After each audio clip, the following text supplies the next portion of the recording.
July. I thought I'd just do a really short video on something that I've kind of put together that it might be useful to some people, but just somewhere to put some seedlings, you know, until I could make space elsewhere for them.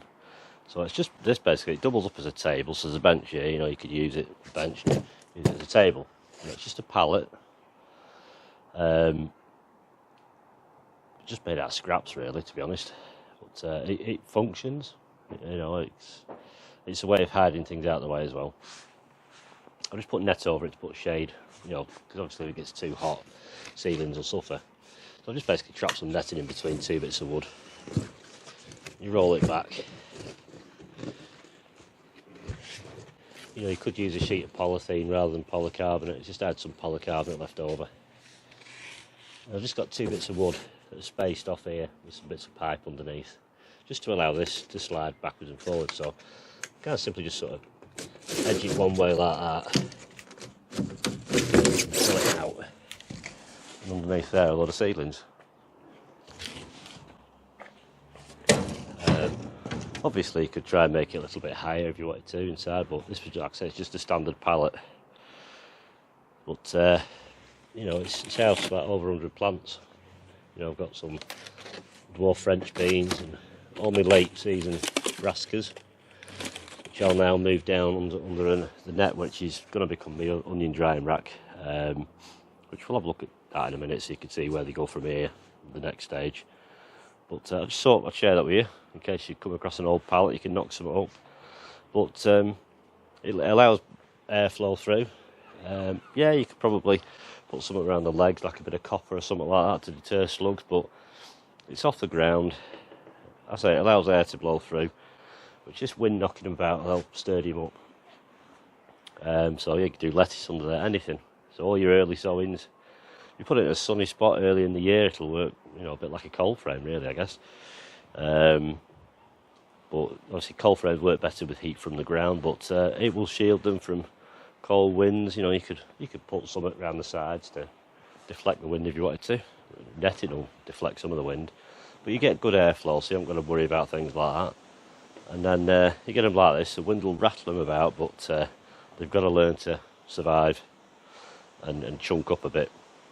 You know, obviously for watering, just slide it off, put some water over it. On some days, you know, you could leave the polycarbonate off, you know, and just roll your netting back over, like so, just to keep the cabbage whites off.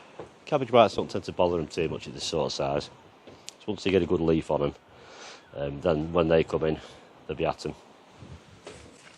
And you don't want to be planting them out with eggs on them, because they'll quite happily hatch elsewhere and devastate your crop. So this is it with seedlings, you've got to sort of keep them protected from future pests.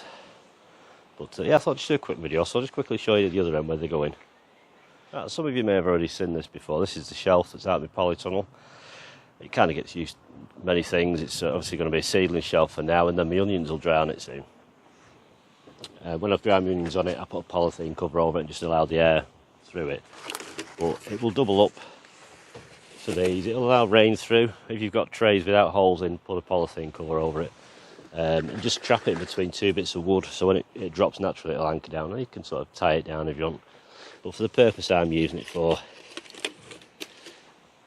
it's just to put the seedlings, give them a bit of protection. There's some netting, debris netting, scaffold netting at the bottom.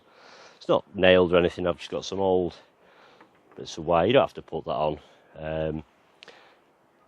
Very rarely do things come from underneath to get in, so as long as they're covered from the top, you're not so bad. Pigeons won't get in there and stuff like that, but if you cover it at the bottom, it eliminates all sorts, any little flies, you know, the mites, and it'll just make it harder for insects to get in general. Nothing's 100% guarded, but this will buy them a bit of time. They get a bit of shade from this tree, and the net will give them a bit of shade. I'll come out with a watering can and just water through the netting. The other thing, when you're watering through this sort of netting, you need to keep moving quick, because if you douse it too much, it kind of water clogs and then runs off, so you need to sort of keep moving on this netting. But it works fine. You know, this is just some 15mm plumbing pipe, just plastic pipe.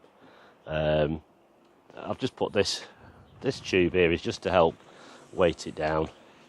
It's kind of fixed around that edge just with cable ties. I just kind of tuck that around the corner and that around that corner. It's fairly tight, and that just acts like a weight really. You know, I could tie it down if I want, but that's just like a bit of a weight just to help keep it, you know, weighted down. I don't think it's going to get particularly too windy.